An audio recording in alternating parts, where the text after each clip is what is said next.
नमस्कार साथियों, एक बार पुनः आप लोग के बीच उपस्थित हूँ और आज हम लोग बात करेंगे प्रधान शिक्षक। जी हाँ, बीपीएससी के द्वारा कल ही आधिकारिक विज्ञप्ति जारी की गई है प्रधान शिक्षक के 40,247 पदों के लिए। और ये कुल के कुल पद पहले से जो नियोजित शिक्षक हैं उनके लिए है। आयु सीमा के कोई इशू नहीं है क्योंकि इसमें 58 वर्ष तक के सभी शिक्षक भाग ले सकते हैं। तो आज हम लोग बात करेंगे प्रधान शिक्षक के जो परीक्षा का प्रारूप है, कैसे इसकी तैयारी करें, किन रणनीतियों के साथ इसकी तैयारी करें कि यह परीक्षा आपके लिए सफल हो। तो वीडियो को अंत तक बने रहना है। बहुत ही महत्वपूर्ण जानकारी आप लोग के साथ मैं शेयर करने वाला हूँ। एक घोषणा भी करने वाला हूँ जो कि आपके लिए काफ़ी महत्वपूर्ण साबित होगा। तो आगे बढ़ने से पहले एक बार पुनः आप लोग से मैं अनुरोध करूँगा कि जो भी मित्र चैनल पर नए हैं कृपया करके चैनल को सब्सक्राइब कर ले, लाइक करें, शेयर करें और तथा अपना कमेंट्स करना ना भूलें। मित्रों, यह परीक्षा जो है, परीक्षा का प्रारूप एमसीक्यू लेवल पे है और इस परीक्षा में कुल 150 प्रश्न पूछे जाएंगे 150 अंकों के लिए। यह परीक्षा दो भागों में बटा हुआ है। दो भाग मतलब कि भाग एक है और भाग बी है। तो भाग ए जो है आपका सामान्य अध्ययन से संबंधित है और इसमें 75 प्रश्न है, 75 अंकों के लिए है। और दूसरा जो भाग है यह काफ़ी इम्पोर्टेंट है। दूसरा भाग आपका है डीएलएड से संबंधित प्रश्न इसमें आएंगे। इसमें 75 क्वेश्चन है और 75 अंकों के लिए है। इसमें कोई निगेटिव मार्किंग नहीं है। लेकिन एक बात यहाँ ध्यान देने वाली है कि अगर 2 या 3 कैंडिडेट्स की अगर नंबर बराबर आते हैं तो मेधा क्रमांक का जो निर्धारण होगा वो डीएलएड के प्रश्नों के आधार पे होगा। मान लीजिए कि ए और बी दोनों का नंबर सेम आया बिल्कुल, लेकिन ए का जो नंबर है डीएलएड वाले जो पत्र है उसमें ज़्यादा आ गया है और बी का उसमें कम है और बी का इसमें अधिक हो गया है, लेकिन फिर भी अगर समान अंक आया है तो डीएलएड में अगर जिसका ज़्यादा अंक होगा उसी को मेधा क्रमांक में ऊपर रखा जाएगा। तो कुल मिलाकर कहने का मतलब ये है कि आपके लिए जो दूसरा भाग है, भाग बी जो है डीएलएड से संबंधित, ये काफ़ी इम्पोर्टेंट होने वाला है। अगर आपको परीक्षा में मेधा क्रमांक में अगर ऊपर का स्थान लाना है, ऊंचा स्थान लाना है, तो आपको इस खंड पे बहुत अधिक ध्यान देना होगा और इसके लिए मैं और मेरा चैनल आपका भरपूर सहयोग करेंगे। हम लोग पूरे जो इस पाठ्यक्रम है इसको अलग अलग पार्ट में बांट करके अभी हम लोग भी और भी चर्चा करेंगे कि इसमें 8 यूनिट है, 8 यूनिट के बारे में भी चर्चा करेंगे। लेकिन पहले हम इधर से आते हैं। यहाँ अभी मैं ये कहना चाहूँगा कि ये जो यूनिट है, जो दूसरा भाग आपका है, यह आपके लिए निर्णायक साबित होने वाला है। तो निर्णायक साबित होगा तो कैसे इसकी तैयारी कैसे करें, इस पर हम लोग चर्चा करेंगे। पहले हम लोग देखते हैं कि भाग एक जो है सामान्य अध्ययन से संबंधित है और इसमें जो सामान्य अध्ययन के प्रश्न होते हैं जैसे कि सामान्य विज्ञान है, प्राथमिक गणित एवं मानसिक योग्यता है, इतिहास, भूगोल, समाजशास्त्र, नागरिक जीवन, भारतीय राष्ट्रीय आंदोलन है, राष्ट्रीय एवं अंतर्राष्ट्रीय घटनाक्रम है। ये जो जनरल चीज़ें होती हैं जो कि अन्य परीक्षाओं में पूछी जाती हैं। जैसे कि अभी बीपीएससी के द्वारा 2 और शिक्षक की बहाली हो चुकी है, टीआरई 1 और टीआरई 2, टीआरई 3 अभी होने वाला है मार्च में। तो ये उसी लेवल का होने वाला है। लेकिन जो दूसरा भाग है ये इससे बिल्कुल अलग है। ये एक टेक्निकल भाग है, शिक्षा से संबंधित, शिक्षण उद्देश्यों से संबंधित है। तो इस भाग पे हम लोगों को अधिक से अधिक ध्यान देना है और इस भाग की तैयारी कैसे की जाए इस पे हम लोग चर्चा करेंगे। मित्रों, ये जो भाग है आपका दूसरा भाग, ये इसमें 8 यूनिट है और 8 यूनिट जो है मैं आपको यहाँ बताना चाहूँगा कि यह 8 यूनिट में बटा हुआ है। जो पहली इकाई है ये इसमें भी 8 चैप्टर है, जैसे बच्चे तथा बचपन, सामाजिक, सांस्कृतिक एवं ऐतिहासिक समझ। तो इससे कई सारे प्रश्न बन सकते हैं। दूसरा जैसे हमारा है बाल अधिकारों का संदर्भ, उपेक्षित वर्ग के से आने वाले बच्चों पर विशेष चर्चा की जाएगी। शिक्षा, विद्यालय एवं समाज, अंतर संबंधों की समझ, ये है। विद्यालय में समाजीकरण की प्रक्रिया और उसके विभिन्न कारकों और प्रभावों की समझ है इसमें। शिक्षा, सामान्य अवधारणा, उद्देश्य एवं विद्यालयी शिक्षा की प्रकृति। इसी तरह शिक्षा को समझने के विभिन्न आधार एवं दृष्टिकोण है।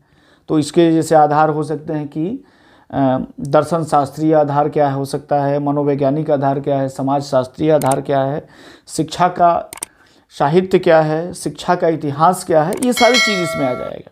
फिर इसी यूनिट में है कि ज्ञान की अवधारणा, दार्शनिक परिप्रेक्ष्य इसके क्या है। तो ये एक यूनिट हुआ, 8 यूनिट में पहला यूनिट ये हुआ। दूसरा यूनिट जो है यह एक तरह से शिक्षा का दार्शनिक जो पक्ष है इसको दिखलाता है, जैसे कि महात्मा गांधी का जो दर्शन है और शिक्षा के बारे में जो उनकी क्या अवधारणाएं रही हैं इस पर है। रविन्द्रनाथ टैगोर की शिक्षा और उनका क्या अवधारणा है इस पर है। इसी तरह मारिया मांटेसरी के बारे में है, ज्योतिबा फुले है, हंटर आयोग है, शैक्षणिक, सामाजिक एवं सांस्कृतिक असमानता को रेखांकित करते हुए किन किन चीज़ों को यहाँ पर वर्णन किया गया है, कौन कौन चीज़ें इसके महत्वपूर्ण तथ्य हैं, ये सारी चीज़ें इसमें आ जाएंगी। डॉक्टर जाकिर हुसैन के जो शैक्षिक लेख है और उसमें बाल केंद्रित शिक्षा के बारे में जो वर्णन किया गया है ये इसमें रखा गया है। जे कृष्णमूर्ति का शिक्षा क्या है और सीखने और सिखाने के संवाद की भूमिका पर रेखांकित करना है। इसी तरह जॉन डीवी का शिक्षा और लोकतंत्र में उसकी क्या भूमिका है ये है। तो ये 2 इकाई है। तीसरा इकाई है आपका कि पाठ्यचर्या एवं पाठ्यक्रम की अवधारणा क्या है।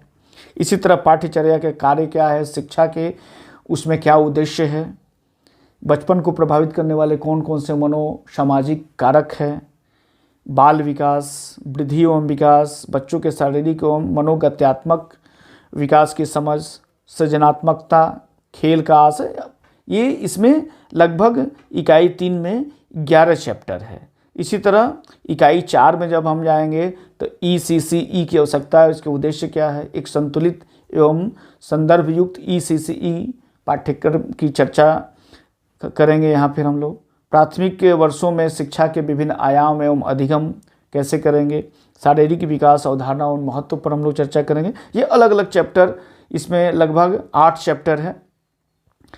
और इकाई 5 में अगर यूनिट 5 में आते हैं तो विद्यालय संस्कृति एवं संगठनात्मक पहलू है, अवधारणा तथा उसको घटकों को प्रभावित करने वाले कौन कौन से घटक हैं, शिक्षा के अधिकार अधिनियम है, समावेशी शिक्षा है। इसी तरह इकाई 6 में जब आते हैं तो हमारी निकटवर्ती जो इसके 3 इसमें चैप्टर है। ये पहला चैप्टर है कि राज्य जिला स्तरीय कौन कौन सी संस्थाएं होती हैं, जैसे CRC, BRC, डायट, PTEC होती है। इसी तरह राज्य स्तरीय जो संस्थाएं होती हैं जैसे कि NCERT है, BEP है, इन सारी चीज़ों को लिया गया है। और राष्ट्रीय स्तर की जो संस्थाएं हमारे उनके बारे में बताया। इसी तरह इकाई जो 7 है वो समाज में, भारतीय समाज में समावेशन एवं अपवर्जन के विभिन्न स्वरूप के बारे में है, कक्षाओं में विविधता एवं असमानता की समझ। और इस तरह से इसमें भी लगभग 8 चैप्टर है। इकाई 8 जो है आपका राष्ट्रीय पाठ्यचर्या की रूपरेखा 2005, बिहार पाठ्यचर्या की रूपरेखा 2008, ये 2 बड़ा चैप्टर है इसमें। और उसके बाद फिर शिक्षण अधिगम में ऑडियो वीडियो मल्टीमीडिया की महत्ता आदि को। तो इस तरीके से 8 यूनिट में ये बटा हुआ है जो हमारा दूसरा भाग है, जो DLED का भाग है। तो DLED के भाग को हम लोग अच्छे तरीक़े से अगर तैयारी करना चाहते हैं तो इसके लिए मैं आप लोगों को इस प्लेटफॉर्म पे सारे चैप्टर में 8 इकाई में जितने भी चैप्टर हैं, चैप्टर वाइज, एक चैप्टर वाइज आपके लिए उपलब्ध यहाँ मैं इस प्लेटफॉर्म पर कराऊंगा। उसके लिए आपको मेरे चैनल से जुड़े रहना होगा और भविष्य में जो भी मैं इस संबंध में अपडेट देता हूँ उस अपडेट से अगर आप जुड़े रहते हैं तो आपको निश्चित रूप से इसका लाभ होगा और इस परीक्षा में आप निश्चित रूप से सफलता प्राप्त करेंगे।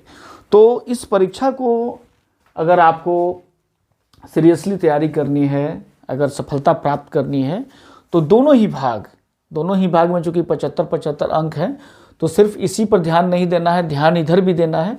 इसका भी काफ़ी लंबा चौड़ा आपका सिलेबस है, लेकिन ये बहुत सारी चीज़ों को आप पहले से इसमें से जानते हैं क्योंकि यह एक सामान्य सा विषय है और इधर थोड़ा सा टेक्निकल विषय है। तो इधर के जो टेक्निकल विषय हैं, हालांकि मैं दोनों ही भाग को लेकर के चलूँगा, लेकिन आपके लिए विशेष जो दूसरा भाग है इस पर मैं चर्चा करूँगा और इसके लिए एक अलग से प्लेटफॉर्म आपको बना रहा हूं, जहां पे ये सारे चैप्टर, सारे यूनिट के 8 यूनिट के लगभग 60 चैप्टर है, 50 से 60 के बीच में चैप्टर हैं। उस सारे चैप्टर पर हम लोग एक एक चैप्टर पर विस्तृत रूप से चर्चा करेंगे और उससे बनने वाले प्रश्नों पर हम लोग चर्चा करेंगे। तो चैनल पे आप लोग बने रहें, चैनल पे के अपडेट्स से हमेशा जुड़े रहें। इस परीक्षा को अगर क्रैक करना है हमारे शिक्षक मित्र, तो बहुत बहुत धन्यवाद।